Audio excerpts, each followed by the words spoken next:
sahabat Dentes, kembali lagi bersama saya Desriana Artamevia di podcast Tanya Dentes. Kali ini kita akan membahas mengenai tambal gigi. Cukup menarik bukan? Karena sebagian dari kita pasti pernah mengalami gigi berlubang nih. Nah, kita sudah kedatangan narasumber, dokter spesialis konservasi gigi.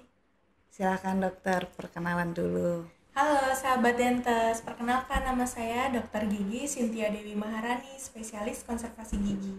Saya praktek di Klinik Gigi Dentes cabang Godean. Baik dokter Rani, kita mungkin langsung aja ya dok untuk menyingkat waktunya. Ada beberapa pertanyaan nih dok, kita ambil 5 pertanyaan teratas mengenai tambal gigi ya dok. Pertanyaan pertama nih dok, seberapa kuatkah bahan tambalan gigi? Ini pertanyaan yang sering banget ditanyai oleh pasien setelah tambal gigi. Jadi ketahanan tambalan gigi itu setiap orang berbeda-beda. Daya tahan tambal gigi sangat dipengaruhi oleh beberapa faktor.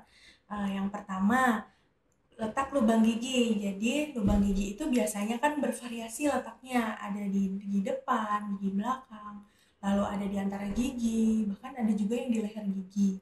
Nah, misalnya ada lubang di gigi depan, ada 2 lubang di gigi depan, yang satu lubangnya sudah mencapai permukaan gigit, yang satu lubangnya hanya di samping belum mencapai permukaan gigit. Nah, itu tambalan yang berada pada lubang yang ada di samping dan tidak mengenai permukaan gigit, itu ketahanannya lebih baik daripada tambalan yang sudah mencapai permukaan gigit. Jadi seperti itu. Lalu yang kedua, daya tahan tambal gigi ini juga dipengaruhi oleh besar dan kecilnya lubang gigi.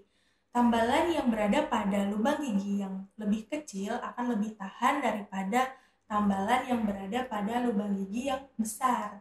Apalagi pada gigi-gigi belakang yang menerima tekanan pengunyahan lebih besar, dengan sisa struktur jaringan gigi yang sehat lebih sedikit daripada tambalannya, otomatis itu daya tahan tambalnya lebih rendah daripada gigi dengan tambalan yang kecil seperti itu. Lalu yang ketiga nih, yang paling penting adalah konsistensi pasien dalam merawat gigi yang sudah ditambal.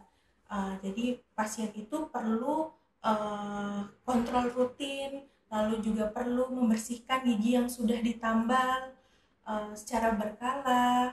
Nah, jadi memang tidak ada jaminan berapa lama gigi tersebut akan stay di gigi. Jadi memang karena setiap individu memiliki tingkat keparahan lubang gigi dan juga cara merawat gigi yang berbeda-beda, seperti itu. Baik dokter, cukup jelas ya dok untuk pertanyaan pertama. Lanjut pertanyaan kedua ya dokter, bagaimana cara merawat tambalan gigi nih dok? Nah, yang penting dari cara merawat tambalan gigi ini adalah menjaga agar gigi yang sudah ditambal itu selalu bersih, yaitu dengan cara menyikat gigi selama 2 menit minimal sehari 2 kali, pagi setelah sarapan, malam sebelum tidur. Selain itu juga harus menjalani pola makan yang baik ya, jadi hindari makan makanan yang manis karena akan dapat menyebabkan lubang baru di bawah tambalan apabila tidak langsung dibersihkan setelah makan makanan yang manis. Lalu menghindari juga makan makanan yang terlalu asam karena akan membuat pH mulut lebih asam. Nah, kalau pH mulut lebih asam nanti ditakutkan tambalannya akan mudah lepas dan tidak awet seperti itu.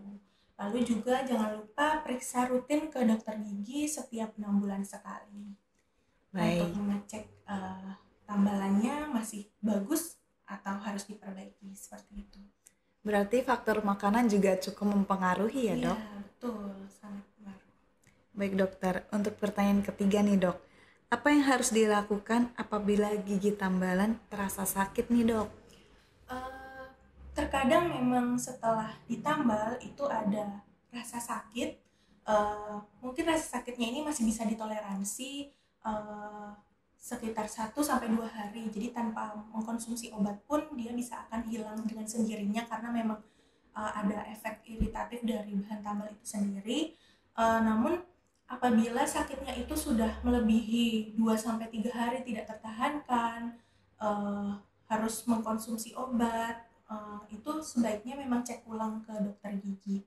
Dan misalnya sudah ditambal beberapa lama tapi tidak ada keluhan, lalu tiba-tiba muncul di bulan-bulan berikutnya dan itu nyerinya spontan, lalu sakit untuk menggigit biasanya, dan sampai malam hari itu tidak bisa tidur, lalu sudah mengkonsumsi obat tapi masih sakit lagi. Nah, itu biasanya memang sudah ada keterlibatan saraf di situ, jadi memang harus dilakukan pemeriksaan ke dokter gigi. Jadi nanti kemungkinan bisa dibutuhkan perawatan saluran akar oleh dokter gigi konservasi gigi seperti ini.